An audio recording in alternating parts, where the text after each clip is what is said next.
The three ancient wonders of the biblical world. Number 1. Solomon's temple is built without a sound. Believers' imaginations are captivated by the story of King Solomon's determination to build a temple that would stand the test of time for God.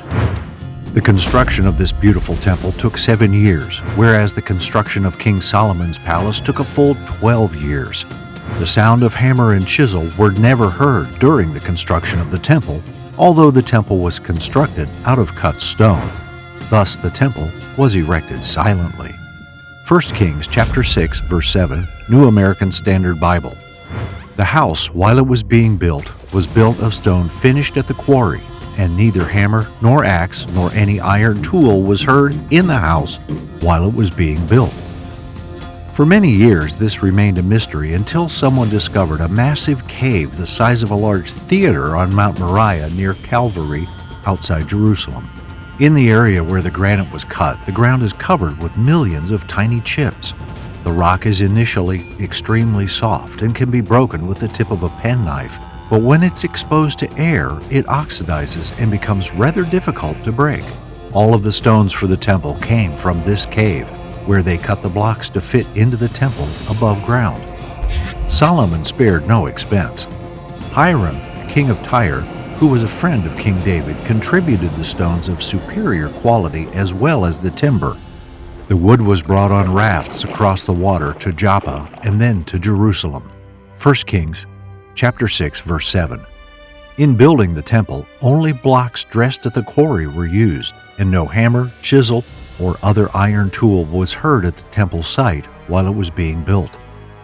The temple is 2,700 square feet, a porch or vestibule 15 feet deep and 30 feet wide, the holy place 60 feet long and 30 feet wide, and the Holy of Holies, which was a perfect cube, 30 foot long, 30 feet wide, and 30 feet high.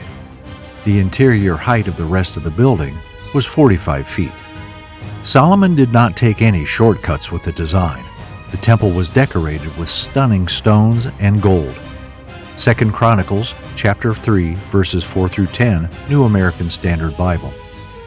The porch which was in front of the house was as long as the width of the house, 20 cubits, and the height 20, and inside he overlaid it with pure gold. He overlaid the main room with juniper wood and overlaid that with fine gold, and he ornamented it with palm trees and chains.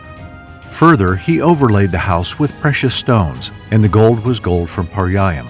He also overlaid the house with gold, the beams, the thresholds, and its walls and doors, and he carved cherubim on the walls. Then he made the room of the most holy place. Its length across the width of the house was 20 cubits, and its width was 20 cubits, and he overlaid it with fine gold, amounting to 600 talents. The weight of the nails was 50 shekels of gold. He also overlaid the upper rooms with gold. Then he made 2 sculptured cherubim in the room of the most holy place, and overlaid them with gold. It is said that he decorated the house with precious stones for beauty. This is only one of the many descriptions that give us an impression of how gorgeous the temple was and how Solomon went to great lengths to make it beautiful. He spared no money in doing so. Several pieces of research indicate that the current estimate for how much it will cost to build the temple is somewhere between $3 and $6 billion.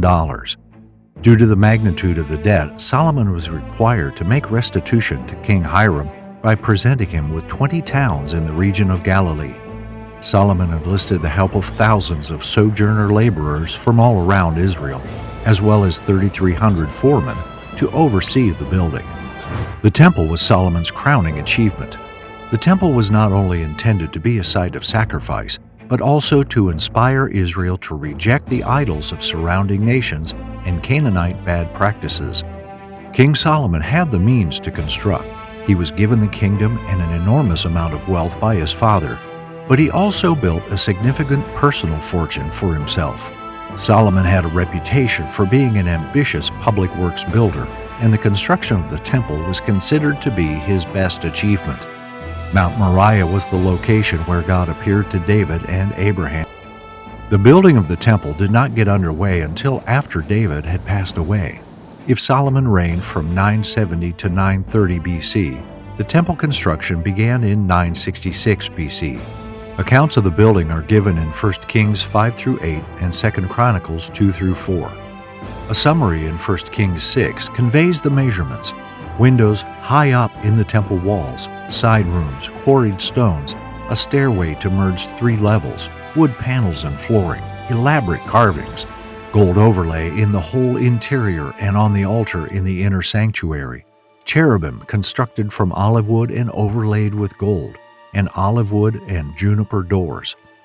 What happened to Solomon's temple? Solomon's temple was destroyed and rebuilt. Solomon's devotion to God eventually waned as his heart turned away. When he passed, the country, which was already in decline, was split in two with 2 alternate places of worship in Bethel and Dan, and idolatry likewise became a part of Israel's spiritual culture. The temple's wealth and status diminished over the course of 367 years. Jeremiah chapter 25 has a prophecy that Jerusalem will be destroyed and the people will be taken into captivity. Around the year 587 BC, the Babylonians, under the leadership of King Nebuchadnezzar II, pillaged and destroyed the temple on Mount Moriah, now known as the Temple Mount, in around 587 BC. According to the Book of Ezra, a second temple was eventually constructed at the same location. The second temple and surrounding regions were then enlarged and expanded by Herod, the appointed ruler of Judea, during the 1st century AD. This rebuilt temple included a restored porch, described as Solomon's Colonnade in Acts chapter 5, verse 12. Acts chapter 5, verse 12, New American Standard Bible. At the hands of the apostles, many signs and wonders were taking place among the people, and they were all together in Solomon's portico. Herod's temple would be destroyed, Jesus told his disciples, and indeed the Romans under Emperor Vespasian destroyed it during the siege of Jerusalem in AD 70. Only a small portion of the retaining wall remains, the so-called Wailing Wall. Jesus stated the temple site would continue to be trampled by the Gentiles until the times of the Gentiles are fulfilled. Number 2. Noah builds the ark. Let's get right back to the beginning of the Bible with the account of Noah, which was one of the first stories. In Genesis chapter 5, we are introduced to Noah for the first time. In the event that there were no gaps between generations, Noah would be the 10th generation after Adam. As the only person in this genealogy to have his name explained, we know right away that Noah is going to be a significant figure. Shortly after turning 500, Noah became a father, and God had a special assignment for him. During these times of high population growth, particularly as a result of longer lifespans in the world before the flood, there was a problem with sinful mixing between the sons of God and the daughters of men. God's response to this great wickedness was swift. Genesis chapter 6, verse 3, New American Standard Bible. Then the Lord said, "My spirit will not remain with man forever, because he is also flesh. Nevertheless, his days shall be 120 years." God did not allow the human race to stay in this rebellious place forever. This indicates that there is a point beyond which there is no turning back in our defiance against God. God will not continue to try to win our hearts forever. There will come a time when He will say, "No more." There was no aspect of man's nature not corrupted by sin. The Lord was sorry that He had made man. He was grieved in His heart. The design of the ark was given by God Himself.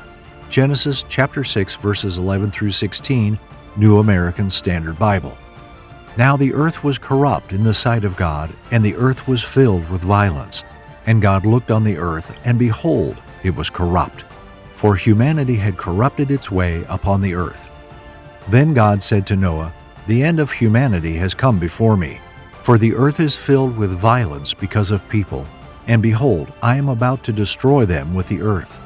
Make for yourself an ark of gopher wood. You shall make the ark with its compartments, and cover it inside and out with pitch. This is how you shall make it. The length of the ark shall be 300 cubits, its width 50 cubits, and its height 30 cubits. You shall make a window for the ark, and finish it to a cubit from the top, and put the door of the ark on the side. You shall make it with lower, second, and third decks." We read, "Make yourself." This indicates that Noah was in charge of this project. It was not acceptable for him to merely delegate the responsibility to another party. The ark was as long as a 30-story building is high, about 450 feet or 150 meters. Its width was approximately 75 feet, 25 meters, and its height was approximately 45 feet, 15 meters. What is being described is not actually a boat, but rather a well-ventilated barge whose primary purpose is to float, as it is not designed to go somewhere in particular. After all, an ark is a chest and not a ship. This speaks to the shape of the vessel, which is similar to that of a shoebox. The ark, roughly the shape of a shoebox, was large enough, about the size of the Titanic, and had a cubit-wide opening, 18 inches, 1/2 meter, all the way around the top. The average size of a land animal is smaller than that of a sheep. The typical size of a land mammal is significantly less than that of a sheep. It was possible for the ark to carry 136,560 sheep using only half its capacity, leaving plenty of room for humans, food, water, and any other necessities that might have been required. God had not yet explained to Noah the reason behind the requirement that he construct an ark. At this point, the only thing that Noah was aware of was the fact that God was going to judge the earth and that he was expected to construct a large ark. Because it had not begun to rain on the earth at that point, it's plausible to assume that Noah was not yet aware of what God had in mind. And Noah did make it. In addition to what is written in the Bible, there is a wealth of historical evidence that supports the idea that Noah really did build an ark. In 275 BC, Berosus, a Babylonian historian, wrote, "But of this ship that grounded in Armenia, some part still remains in the mountains, and some get pitch from that ship by scraping it off." Around AD 75, Josephus said the locals collected relics from the ark and showed them off to this very day. He also said that all the ancient historians he knew of wrote about the ark. In AD 180, Theophilus of Antioch wrote, "The remains of the ark are to this day to be seen in the mountains." We read, "Cover it inside and outside with pitch." The timber was successfully waterproofed by the pitch. Because God instructed Noah to cover the interior and exterior of the ark with pitch, it's feasible that the ark was preserved for a long time. God said, "Everything that is on the earth shall die." When Noah first received this incredible message from God, we can only speculate on the range of emotions he experienced. Noah was given a crucial part to play by God in the greatest act of judgment and the greatest act of salvation that the world had ever witnessed. Despite the dramatic judgment coming, Noah and his family will be spared from the terrible judgment that is on its way as a result of the covenant.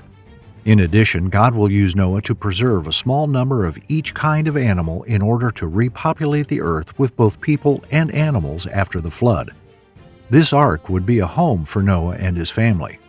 God said, "Take for yourself of all food that is eaten, and you shall gather it to yourself." There must be a lot of food for Noah and all the animals. When given this staggering job to do, Noah did it. We don't hear of him complaining or rebelling. He simply obeyed. Genesis chapter 6, verse 22, New American Standard Bible. "So Noah did these things, according to everything that God had commanded him. So he did." The words "so he did" cover an awful lot of material and years, yet Noah did not shrink from what God told him to do. Noah is depicted in the Bible as a significant hero of God. He was a shining example of virtue and a preacher of righteousness. Noah condemned the world by offering salvation in the ark that the whole world rejected. Noah was a preacher of righteousness, yet in his 120-year ministry, it seems that no one was saved. Building the ark was a challenging, expensive, monotonous, hazardous, and seemingly senseless task. Despite the fact that everything remained unchanged and secure for many decades, Noah persevered and was likely ridiculed by the drunkards and jesters of his time. It is therefore not surprising that this is regarded as a brave demonstration of faith. Finally, Noah walked with God, which puts him in the same class as his great-grandfather Enoch, Genesis chapter 5, verse 24. This implies not only an obedient life, but one that has a vibrant and intimate relationship with God. As evidence of his walk with God after the flood, Noah built an altar and offered sacrifices to God. Genesis chapter 8, verse 20. Number 3. Nimrod builds the Tower of Babel. Nimrod is a legendary biblical figure in the book of Genesis and Chronicles. Nimrod was born into a new world, recently recreated by God after his judgment had rendered the old world devoid of much human and animal life. Nimrod is an important character in Genesis. According to the Bible, he founded two of the most powerful empires in history, Assyria and Babylon. Despite his leadership skills, Nimrod's actions led many people away from God. Nimrod in the Bible was the great-grandson of Noah through the line of Cush. The Bible calls Nimrod a mighty hunter before the Lord. Nimrod was a skilled and ambitious leader who founded the infamous city of Babel and many others. He was also known for his great physical and mental strength. It's speculated that he may have been of giant stature, which could explain why so many legends have been attributed to him and why people of his time followed him. The Tower of Babel. After the destruction of the world by the flood, the next incident that affected God deeply was the building of the Tower of Babel.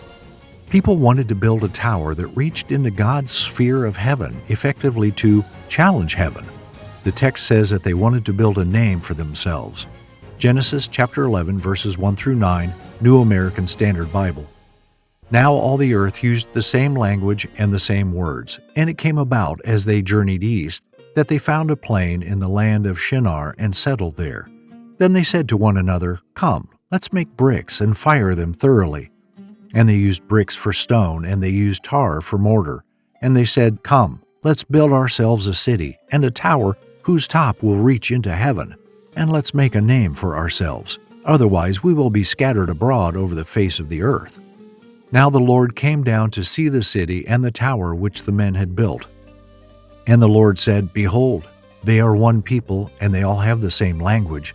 And this is what they have started to do, and now nothing which they plan to do will be impossible for them.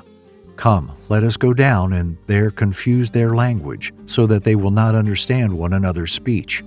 So the Lord scattered them abroad from there over the face of all the earth, and they stopped building the city.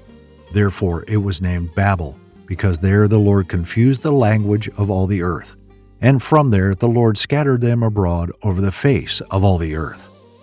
We have a general idea of how the tower would have appeared. In ancient times, such a tower was known as a ziggurat and was characterized by a large brick building with staircases leading upwards.